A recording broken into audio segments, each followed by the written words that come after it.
తెలంగాణతో పాటు దేశ యువతకు కేంద్రంలోని నరేంద్ర మోదీ సర్కార్ ద్రోహం చేసిందని రాష్ట్ర మంత్రి కేటీఆర్ ఆరోపించారు. ఏటా 2 కోట్ల ఉద్యోగాలు ఇస్తామని చెప్పి ఇప్పటికీ 1,00,000 ఉద్యోగాలు కూడా ఇవ్వలేదని మండిపడ్డారు. ఈ మేరకు శనివారం పార్టీ రాష్ట్ర కార్యాలయంలో మంత్రి మాట్లాడారు.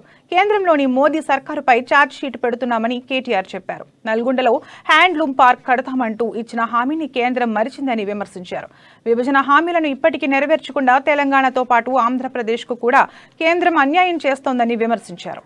హ్యాండ్లూమ్ టెక్నాలజీ కానీ, కాకతీయ మెగా టెక్స్టైల్ పార్కుకి ఆర్థిక సహాయం కానీ, సిరిసిల్లలో మెగా పవర్లూమ్ క్లస్టర్ కానీ, నారాయణపేటలో అదేవిధంగా ఇతర చోట్ల బ్లాక్ లెవెల్ క్లస్టర్స్ పెట్టనందుకు స్వయంగా అమిత్ షా గారు 2018లో నారాయణపేటలో హ్యాండ్లూమ్ పార్క్ పెడతామని చెప్పి పెట్టనందుకు, దుబ్బాక ఉప ఎన్నికల సందర్భంగా కూడా హ్యాండ్లూమ్ పార్క్ అని దొంగ మాటలు చెప్పి ఈ రోజు వరకు కనీసం తట్టెడు మట్టి తీయనందుకు భారతీయ జనతా పార్టీ మీద ఛార్జ్ రెండవది. మూడవది, మోటార్లకు మీటర్లు పెట్టాలనే దుర్మార్గమైన కుట్ర. ఇప్పుడిప్పుడే వ్యవసాయం బాగుపడి కేసీఆర్ గారి నాయకత్వంలో తెలంగాణ రైతు ఇప్పుడిప్పుడే బాగుపడతా ఉన్నాడు. తెలంగాణలో వ్యవసాయం ఇప్పుడిప్పుడే కుదుటపడతా ఉన్నది.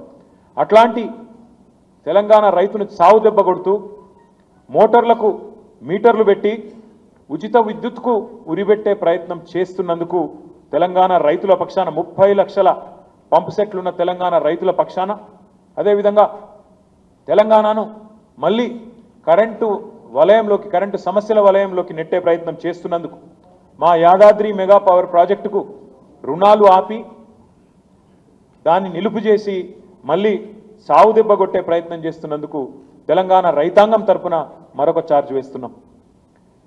ఏ కృష్ణా నదీ జలాల వల్లనైతే